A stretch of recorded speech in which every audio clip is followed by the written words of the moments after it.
my hande het. Goeiemôre, pastoor Wally van Huis van Gebedsbediening, vanoggend weer hier by julle met 'n woord wat ek van die Here gekry het en ek wil dit so graag met julle deel. Maar ek wil hierdie woord vandag die titel gee, die terugkeer. Maar ek wil 'n getuienis uit dit vir julle vertel. Toe jare terug, toe die Here gekom en hy het in 'n stem met my kom praat, waar hy vir my gesê het, hy wys 'n spesifieke gemeente na waartoe hy my roep. En hy 3 keer hierdie Here na my toe gekom en my soontoe geroep. Hoor gou hier. En ek, toe ek hierdie stem van die Here so sterk hoor, toe wil ek na hulle toe gaan en vir hulle sê, die Here roep my na hulle gemeente toe.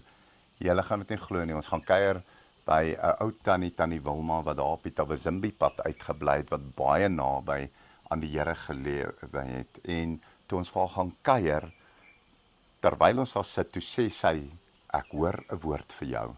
En hierdie woord is Jeremia 15 vers 9, en ek het daar niks vertel van die kerk nie. Ek wil dit vir julle lees. Jeremia 15 vers 9.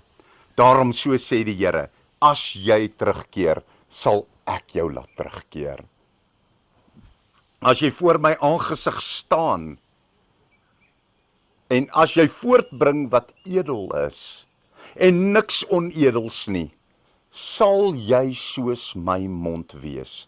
Laat hulle na jou terugkeer, maar jy moet nie na hulle terugkeer nie. So hoor gou hier, die Here kom sê vir my, ek roep jou na hierdie kerk toe, maar jy mag nie vir hulle gaan sê nie. As hulle nie van self na jou kom en jou vra nie, mag jy nie gaan nie. Julle, dit was vir my 'n baie moeilike tyd, en julle kan nie glo, ek was een oggend by 'n pastoor gebed, en hier kom die hoofpastoor van daai kerk na my toe geloop, en hy vra vir my, of ek as hulpleraar by sy gemeente sal inkom. Toe kom daai hoofleraar van daai gemeente na my toe. Toe kom vra hulle my. En weet jy hoe belangrik met gehoorsaamheid wees? Al het ek geweet, kon ek nie gaan voordat die Here vir my gesê het, ek kon gaan, en voordat, soos wat die Here met my gepraat het, hulle na my toe gekom het nie. Maar ek wil hierdie skrif 'n bietjie oopbreek vir jou, hoor gou hier. Hy sê, daarom sê die Here, as jy terugkeer, sal ek jou laat terugkeer. En sal jy voor my aangesig staan, baie belangrik, ek en jy moet voor die aangesig van God staan, julle. Dis 'n uiters belangrike ding. Hy sê, want as jy dit sal doen, sê hy, en as jy voortbring wat edel is en niks onedels nie, sal jy soos my mond wees. Julle hoor gou, ek wil net in hierdie gedeelte iets sê, moenie mense probeer beïndruk nie. As jy voor die aangesig van die Here staan, en as jy sal voortbring wat edel is, net dit wat reg is, suiwer, heilig en God is, dan kom die Here en hy sê vir jou, sal jy, wanneer jy dinge in God spreek, soos die mond van die Here self wees. Is dit nie 'n begeerte ook van jou nie? Kyk hierdie getuienis hoe die Here my geroep.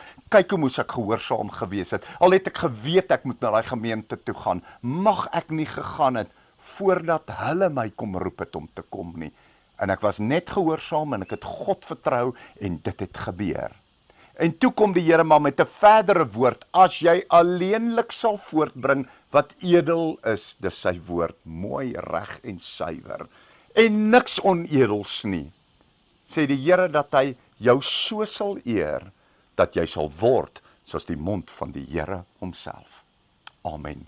Kom, ek gaan vir ons 'n gebed doen, want hierdie is die plek waar ek en jy onsself moet bevind. Vader, ons vra U, Here, ons dankie vir hierdie skrif van vandag, Here. Here, help dat die dinge wat by ons mond uitkom, God sal wees, Here. Here, en nie 'n beweging van mense nie, Here, en nie om mense te beïndruk nie. Vader, ek bid vandag in Jesus Christus se naam, help ons om gedurig in die heilige teenwoordigheid van U, die lewende God, te staan, sodat ons van U kan ontvang wat U spreek, Here. En Here, wanneer ons 'n woord spreek wat U vir ons gee, dat ons niks sal byvoeg of niks sal weglaat nie, maar alleenlik sal spreek wat U spreek. O Here, want dan gee U ons 'n belofte dat ons mond, wanneer ons spreek, soos U mond sal wees. Vader, ons vra U dat U ons daarmee sal help. En ons ontvang dit nou in Jesus se naam. Amen. my hande Baie liefde, seëning. As jy hierdie bediening geniet het en jy wil baie graag nog aanhou dit kry, as jy daar op die skerm kyk, dan gaan jy sien aan jou regterkant, onderkant is daar so wit en rooi knoppietjie wat jy net op kan druk, dan registreer hy jou by ons kanaal en dan elke keer as 'n video opgelaai word, dan gaan hy jou laat weet dat daar nou 'n nuwe video opgekom het. So hoop om julle op die kanaal te sien. Baie liefde en seëning vir julle. Amen.